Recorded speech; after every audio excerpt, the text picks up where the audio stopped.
We would like to speak, insofar as the Shiur is concerned, about what's the purpose of the Yemei Avelus during Yemei Sfira. During Yemei Sfira, we have a custom which the Shulchan Aruch has mentioned is an expression of mourning and grieving for the Talmidim of Rebbe Kiva that during the time sequence of Pesach to Atzeres, between Pesach and Shvuyos, died, 24,000 of them. But before, we tried to understand exactly what the takana, the ordinance was that mandated that we express and practice certain halachas of grieving and mourning. We would like to speak about an element and the aspect of leadership, which is quite important. We're holding after Pesach, and always we should make sure that we come out with some sort of lesson from Pesach, from Passover, and we should try to incorporate it into our normal schedule to the best of our ability. And in my opinion, one of the most salient features, almost indispensable to a good leader, and we're not necessarily speaking about the leadership of Moshe Rabbeinu vis-a-vis Klal Yisrael. It could be a principal of a school, a rebbe of Hasidus, or even the head of a family, a mother and a father, who they are the head of the household. So there's one salient characteristic which is indispensable for success. And if we just focus our attention to something which we mentioned during the holiday of Passover, we mentioned it in the Haggadah. The pasuk is in Shemois, Perek Beis Chav Gimel, Vayi Bayom Mohem, Vayomas Melech Mitzrayim, Vayeonchu Bnei Yisrael Minu Avodah, Vayizaku Vatal Shavosom El Elokim Minu Avodah. We have over here days pass by. The Ramban explains what does it mean by Yom Hoheim. It was in those days, nothing occurred. There was absolutely no movement, just days upon days went by, and the Jewish people did not see any light at the end of the tunnel. King of Egypt died, and Bnei Israel were afflicted from the crushing affliction, and they screeched and screamed to HaKadosh Baruch Hu. And all of a sudden it says, Vayishma Elokim es nakosam. It probably was not the first time that they were moaning and groaning in pain. It was not probably the first time. Vayishka Elokim es b'risoi, es Avrom Yitzchak v'Yankiv. And then it says, Vayar Elokim es b'nei Yisrael v'yedo Yisam. And all of a sudden, Kadosh Baruch Hu is turning to the Jewish people. Before, there was only Hester Punim. But now, a new reality is about to emerge, because the pasuk states emphatically, "Vayal Elikim es b'nei Yisrael." Kadosh Baruch Hu saw, he perceived, he was concerned for the first time in many, many years with the Jewish people, Vayeda Elokim, and formed a type of intimate relationship with them. The Jewish bondage in Mitzrayim, which lasted 210 years, had been a period where the people basically experienced a complete alienation and distance from Kaviyachol. During the time of Esther Panim, the Jew no longer feels he's under that unique hashkacha protis, that individual protection, almost a surreal protection of Kaviyachol. And unfortunately, the Jew suffering becomes almost routine. Survivors of the Nazi concentration camps relate that after a time, the situation of torture and suffering, which had become routine, represented the normal course of events. And they reached, unfortunately, a situation where they felt it was futile to complain, nobody to complain to, pointless to cry and scream for help because they thought that they're totally helpless. The Torah narrates that with the death of Paroi, not only the absurdity and the ugliness of the affliction of the slavery that the Jewish people were in, but something unique took place. Of course, no longer do they feel the ugliness and the existential demeaning of them as human beings. No longer were they just comatose to the vulgar injustice and the horrible wrong that the Mitzrayim inflicted upon them. They actually began to feel an existential, excruciating pain of slavery. And for the first time in Shemois, we encountered that Bnei Yisrael actually protested.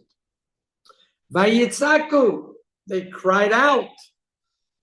But it was the cry of the agony, and it was not an expression of tefillah, which is an intellectual undertaking, because they did not know what tefillah meant. They were not attuned to tefillah. They were perhaps not educated in the concept of tefillah. The Jewish people did not know the secret of tefillah to HaKadosh Baruch Hu. They simply shouted in a very primitive way, and they shrieked. And that shriek was no more than this instinctual response to their suffering. They complained, but without directing it to HaKadosh Baruch Hu.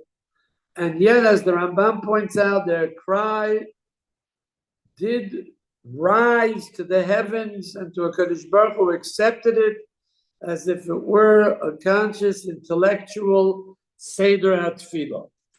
And the Pasuk says, why? Because HaKadosh Baruch Hu remembered the bris that he formed with Avram, Yitzchak, and Yaakov. That's the reason HaKadosh Baruch Hu accepted it as a tefillah. And suddenly for the Jewish people, 210 years of Hester Panim has now come to a completion. HaKadosh Baruch Hu now emphasizes that he's turning to them. And when HaKadosh Baruch Hu turns to the Jewish people, so he sympathizes with his people. And HaKadosh Baruch Hu, Vayeda Hu Elikim, means, as Rashi points out, the Chazal, that he knows and he feels the anguish of their hearts. And all of a sudden he becomes very intimately involved and concerned about the destiny of the Jewish people in Mitzrayim. We would assume that at this point, the miracles that manifested themselves in the plagues would take place automatically. Because at this point, everything is ready for the great Geula of Mitzrayim, the redemption. After a long, dreary journey in slavery, the Jewish people are about to depart. Jewish people, Am Yisrael, have paid their debt to the Ashkoch Elyono for 210 years of subhuman existence. And as the redemption is about to unfold, there is something which is missing. What is missing? The money. It's the last year that they're in Mitzrayim. The manik, the leader, is missing. And all of a sudden, the Torah very abruptly changes the narrative, and the Torah all of a sudden leaves the Jewish people in Mitzrayim and it focuses its attention on Moshe Rabbeinu that was in a far place. Moshe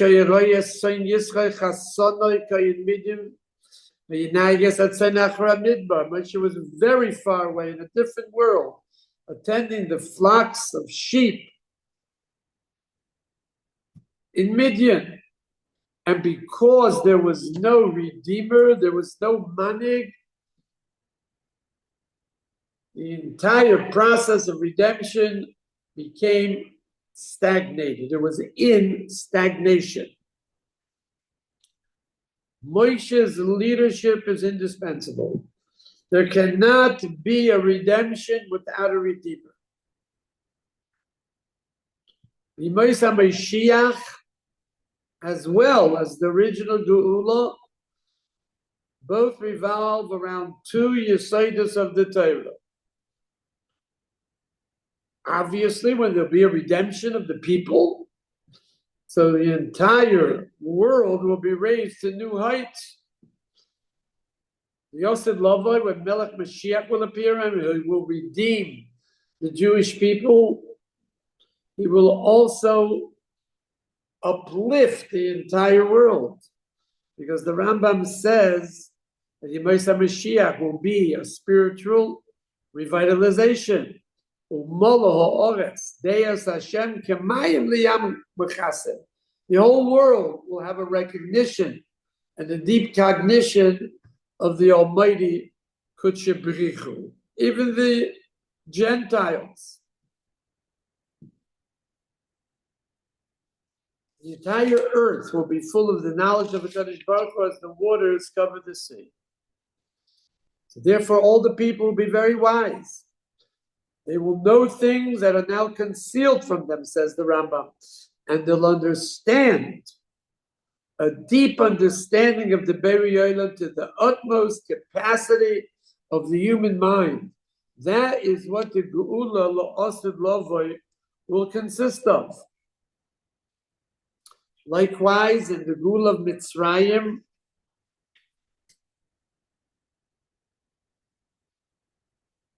the Jewish people were restored, and to a large extent, also the Mitzrayim were reformed, but the Jewish people were restored to the true belief in Kaviyachol and his omnipotence. He's a Kol Yachol, the idols of Mitzrayim, which led ultimately to the memory of a Kadosh Baruch Hu becoming obscured, were totally eliminated, totally obliterated.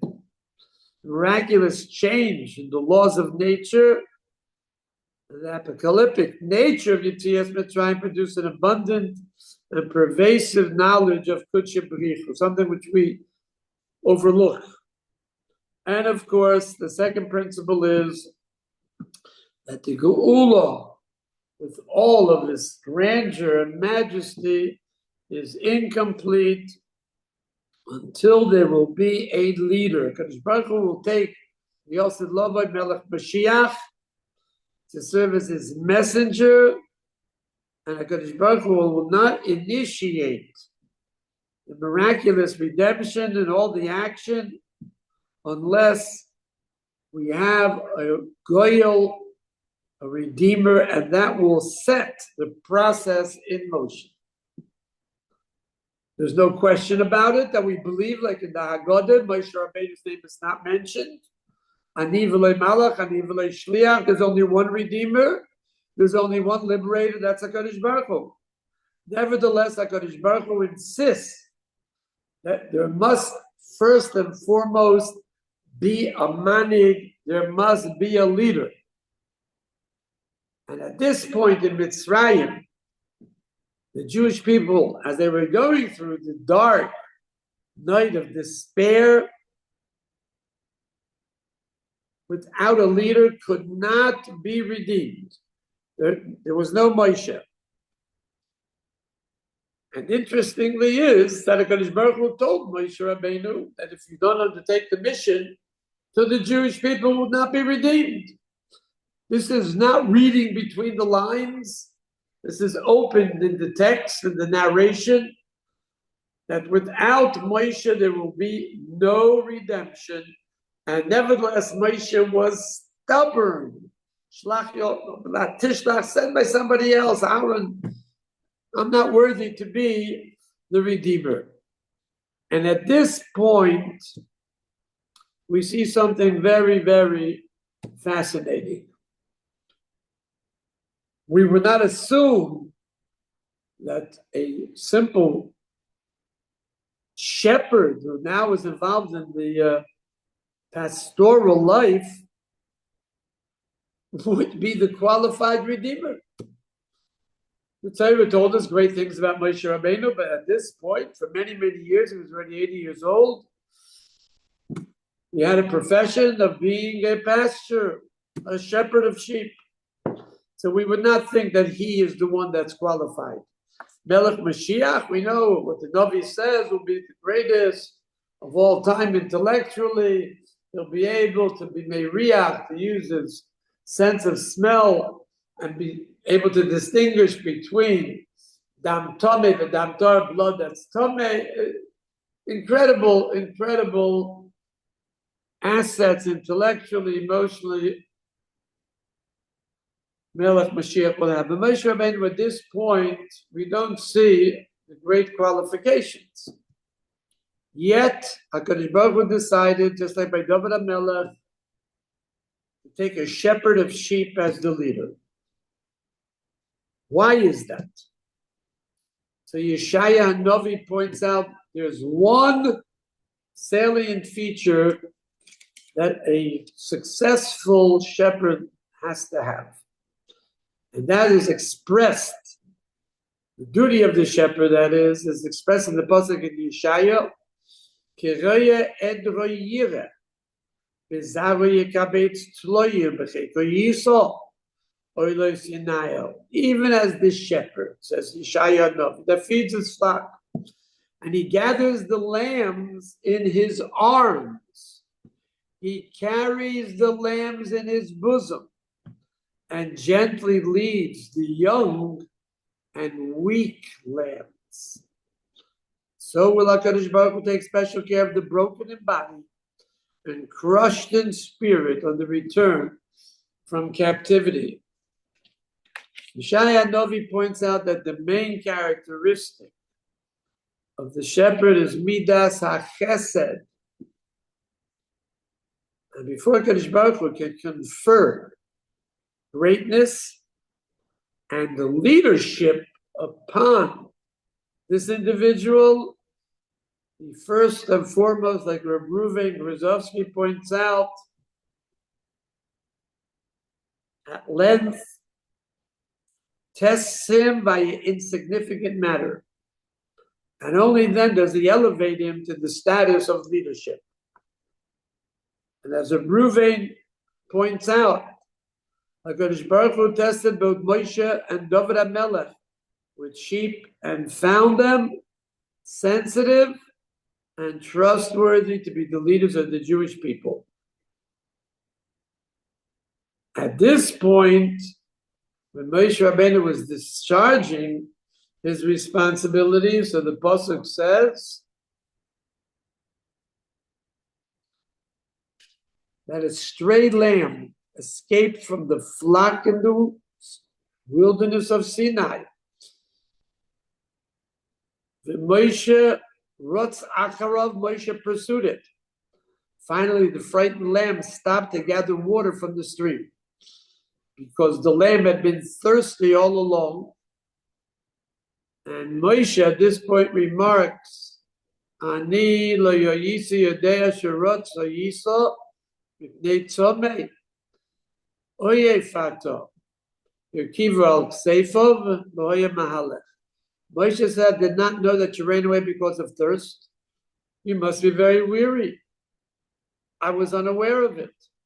So he placed the lamb on his shoulder and gently carried him away. So HaKadosh Baruch Hu said, Yesh lecha rachman linay tzayne shel basar v'dam, kach chayecha ata tira tzayni Yisrael. Therefore, HaKadosh Baruch Hu said, because you have mercy, leading the flock of a mortal, you will assuredly tend my flock, the Jewish people. So Reb Ruven points out that had Moshe not been critical of himself He felt he did not discharge his duty properly because he should have known that the lamb wanted to drink water because he was in a state of fatigue. What would have happened if Moshe would have disciplined the lamb and hit him? Having strayed would have punished him. He would have failed the test of leadership. Because the specific knowledge of the need of the people is often a silent communication between them and their leader. A leader has to have strong powers of observation and a soft, sensitive perception of the needs of the individuals. It's absolutely necessary and indispensable, because not everyone can express their table of needs. An animal is mute and speechless at many times. So are students of a yeshiva. And many times a child is also reticent. The lamb basically is a symbol of muteness and silence, who does not sigh because he's simply incapable, doesn't protest or complain, he lacks the ability.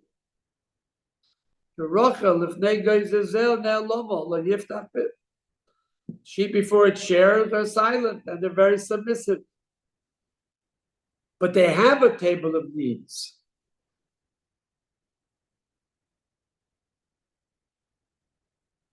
And it's a powerful inner emotion that cannot emerge in the sense of oral expression.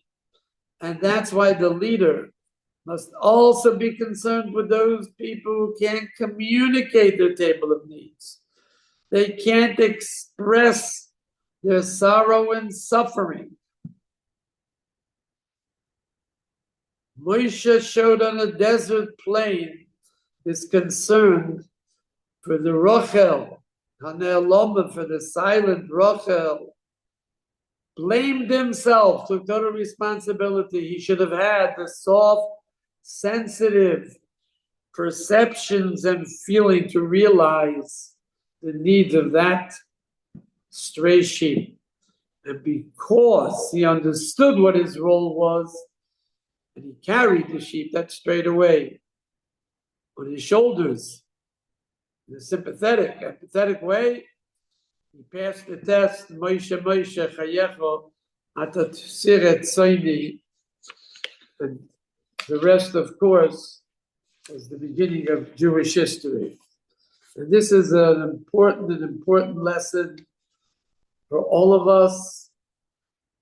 Today we lack a certain sensitivity, and we have to, so to speak, sharpen our senses of sensitivity, of having a sensitive heart, and our deep powers of observation of those that are around us also has to be sharpened.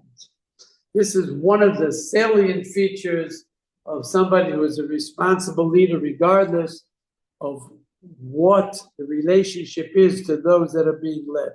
I mentioned a moment ago, even in the family. To go back to our topic of discussion, we shall return. So we know during Yemei Svira, we conduct ourselves with definitive laws of grief. Of course, this takana, this ordinance, was not from the Gemara. It was basically ordained and enacted during the times of the Go'onim, the first period after the Gemaras were committed to writing. And it's interesting that this takana of the Go'onim was accepted b'chol tfusas Yisrael Like Rabbi Vadia Yosef Zecher Tzaddik Kodesh Baruch Hu points out, Ashkenazim, Sfardim, Teimonim, everyone accepted it. And we see a chiddush in the Pri Megadim. The Shulchan Aruch says, "Noegim shelaliso isha bein Pesach la'atzeres, sheboi says man mesu tamidei Rabbi Kiva, aval ha'agris u'lekadei shapio domi." We do not marry. There's no marriages that take place during this time of the year. However, that's only what we call nisuyin, a consummated marriage. But engagements, kiddushin, for sure, that could take place. And the Mishnah Berurah points out that even though today we don't do kiddushin al pi, according to the din of the Gemara, basically we make shidduchim. We call it shidduchim, snoyim, engagement party, so that's it. Mutter, no question about that's permitted. And says the Mishnah Berurah that one, in Tov Tzadik Gimel, one is allowed to make a sudas erusin. He can make a feast in honor of the shidduch. You make a suda. Magen Avraham says, but singing and dancing are a rishus, and therefore should be restricted even on Chol HaMoed. So that's what the Pri Megadim says. After Pesach, of course, there's a restriction in singing and dancing. But during Pesach, there's a mitzvah min HaTorah, there's a command min HaTorah of a samachta b'chagecha. So the Minchas Yitzchak of Pesach here in Jerusalem wrote that that's for sure. There's no Isur of Rikudim and Mechoilais, singing and dancing during Chol HaMoed. But it's a mitzvah from the Torah of a samachta b'chagecha. You should be joyous, celebrate, be happy during Chol HaMoed. Nevertheless, we see over here a chiddush that without the Pri Megadim saying it, we would not accept it. But the Pri Megadim explains that that is the extreme acceptance of rules and regulations of mourning, that even Chol HaMoed, there was a restriction against singing and dancing, a tremendous chiddush. So the point is, like Rabbi Vadia pointed out, that the entire Jewish people accepted upon themselves Dinei Avelis, dinim of grief and mourning, lechumra, extreme. And of course, the reason that the Goinim ordained during this period of time restrictions is because the Gemara says that 24,000 Talmidim of Rebbe Kiva died during this period. Yeah, the greatest yeshiva, qualitatively and quantitatively, perhaps of all time, 24,000. It all died in one sequential time period. And the reason is,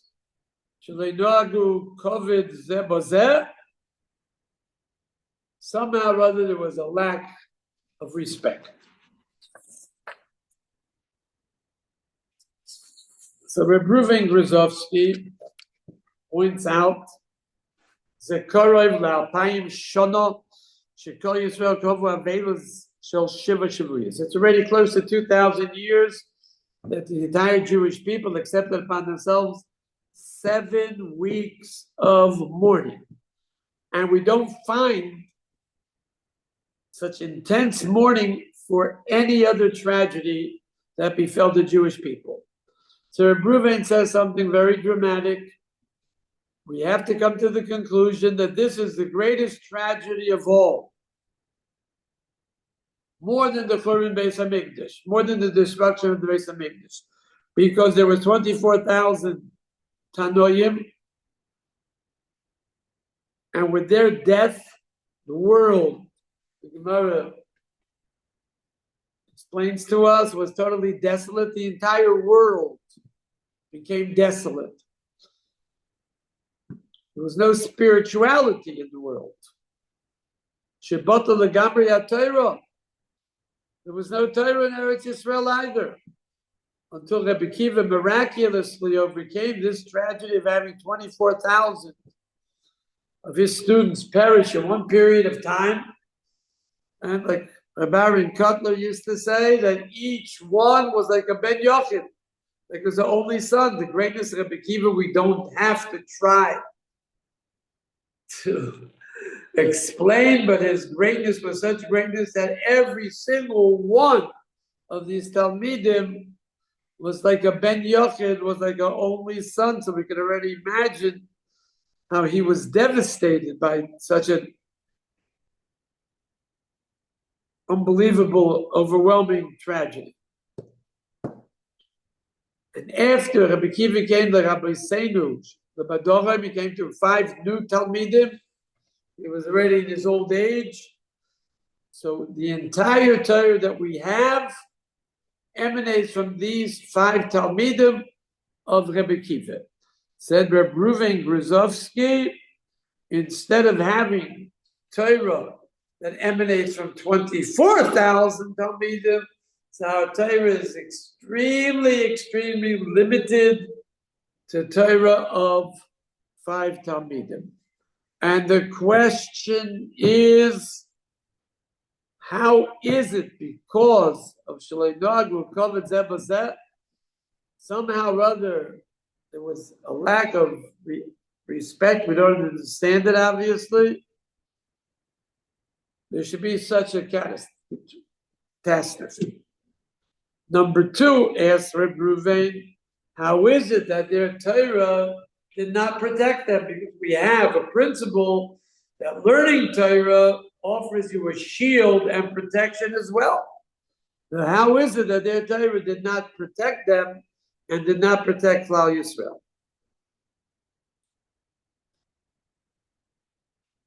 The answer to this question is difficult, but the answer to another question perhaps is within our reach. What's the purpose of mourning over such a tragedy that took place so many years ago? So, of course, the answer is that this is not Dinei Avelos, this is not laws of mourning for the loss of the Talmidim of Rebbe Kiva. No, it can't be, because it's against the Shulchan Aruch. We are not people that mourn except for the Beis Hamikdash tragedies that took place in the past. At least not for such an elongated and extended period of time. And the answer is that we do that in order to reach an end. In other words, it's a means to an end and not an end unto itself. What is that end that we should all be aroused with? What is the reason that they died? What is the reason that they were punished? They lacked a certain respect one to the other. And we, through conducting ourselves with principles of mourning, should be aroused to ameliorate ourselves in interpersonal relationships and show greater respect in Odom l'chaveroi. And of course, the question naturally arises: why was Midas Hadin sholet, predominant, and so powerful during this time of Ben Pesach Latzeres?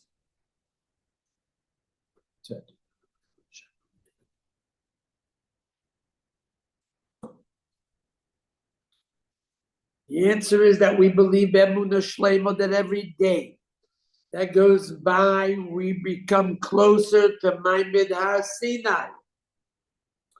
And this is a living reality, that we come closer to Har Sinai because the Yontif of Matan Torah is nischadesh every year anew. It's renewed every year.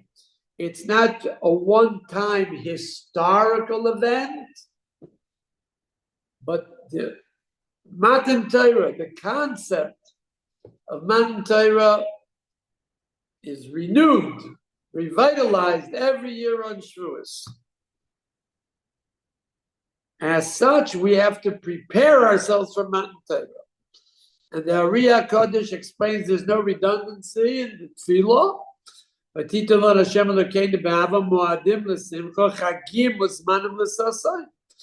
do we say Chagim Muzmanim? What is Chagim? Holidays and Zmanim? It means appointed times, festivals. So the Riyah Kodesh explains that Chagim is Meloshem Mechoy Gei, which means the hand of a watch.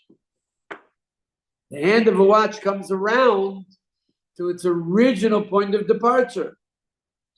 And that's why the Gimel Regalim are called Chagim. Insofar as Shavuos is concerned, this indicates that not only once there was a Matan Torah and we celebrated a historical occasion, but today there's a Matan Torah. When did Matan Torah take place? It's happening now. It's happening today, Elvav Sivan. We don't feel it, but the Kadmonim did, and we know what the Zohar says. It's brought down in the Tikkun Leil Shvuyos. Hashem by Yochai told his Talmidim on Leil Shvuyos, Machar Azlino, we are going to a chasana, and therefore prepare a matana for the kalo. If you go to a wedding, you have to bring a present. What's the present that you can bring to the kalo? That's the Torah, right? A chiddush. So we see that Shimon Bar Yochai understood this concept in very practical terms. The Bir Halacha of the Chofetz Chaim says explicitly that the Chinuch and the Rambam and other Rishonim all hold that counting the Sphira in our day and age is a mitzvah min HaTorah, ordained by the Bible. No question about it. And when the Chinuch undertakes to explain the mitzvah, so he says, Nitztavinu limnois v'mochros yontev shel Pesach ad yom mesinas HaTorah laharos b'nafshenu hachefetz hagodol el yom hanichbod v'hanichsaf l'libenu keved yishav tzel. V'yim netomim mosa yavo v'eis hanichsaf elov. So it's very, very clear and distinct from the language of the Chinuch that it's Doraisa. It never mentions the word as Zeicher, some sort of remembrance to what our ancestors did. And he's explaining the mitzvah, the Sphira Seimer of counting the Oimel, after Matan Torah. And he says that what is the principle behind this sphere? What is the counting? Counting has a purpose. I count money. I count this. I count that. What is the purpose of counting days? Because you're counting as a prisoner who looks forward to being released from prison. And the truth of the matter is there should be a countdown. He even gives a reason why it's not important at this point. 49 days until I'll be released. 48 days, 47 days. We do it in the inverse order. 1 day, 2 days, 3 days. We counted breathlessly with great anticipation and expectation to come to the Yom of Matan Torah.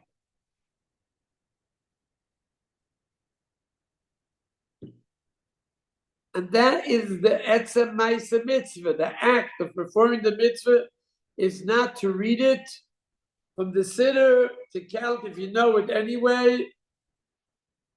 Because the question is, who are you counting to? Hayom Yom Shisha Loimel. Who are you counting to? You already know the day that you're supposed to count even before you start to count. He's counting to himself, but he already knows it. So what does he achieve?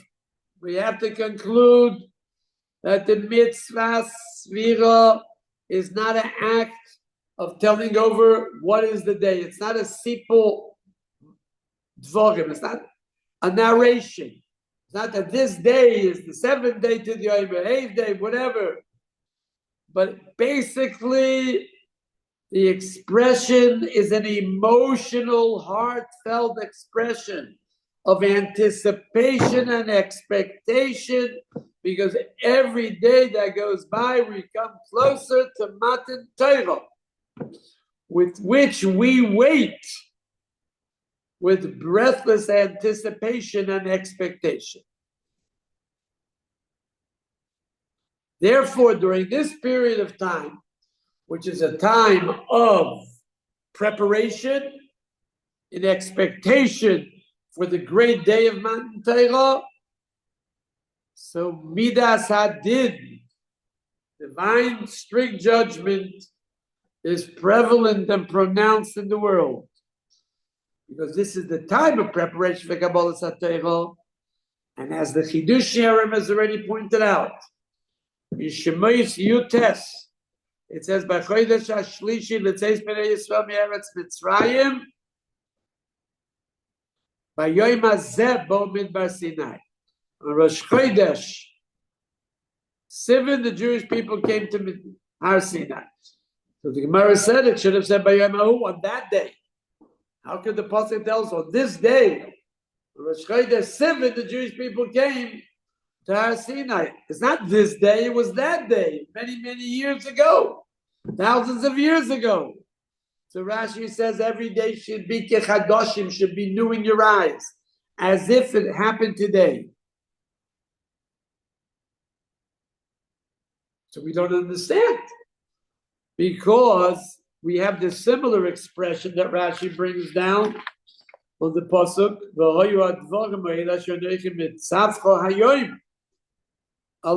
we say it every day in Kriya Shema.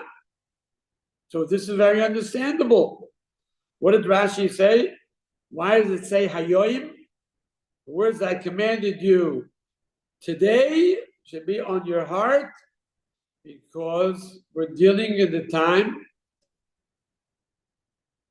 of reference, we should say, of after Matan Torah. So in the course of time, the Torah mitzvahs could become stale. The Torah says it becomes a gavri yavishta, becomes dry and stale. And also chaluda becomes rusty. So the only advice to prevent spiritual degeneration is that every day it should be anew in your eyes, as if it happened today. Old posters mean nothing to us. We don't even look at old posters. New posters are attractive, interesting. But here we're dealing with the third month that they left Mitzrayim. There was no Torah. So what are we telling you? Every day should be anew. So the Chidush Shiurim says his famous Yesod that one of the most outstanding events in history took place on that day. Vayichan Shom Yisrael neged Ahar, Ish Echad Belev Echad. The Jewish people achieved unity. One person worried for the other. One person was not only respectful, one person was caring, concerned, compassionate for his fellow man.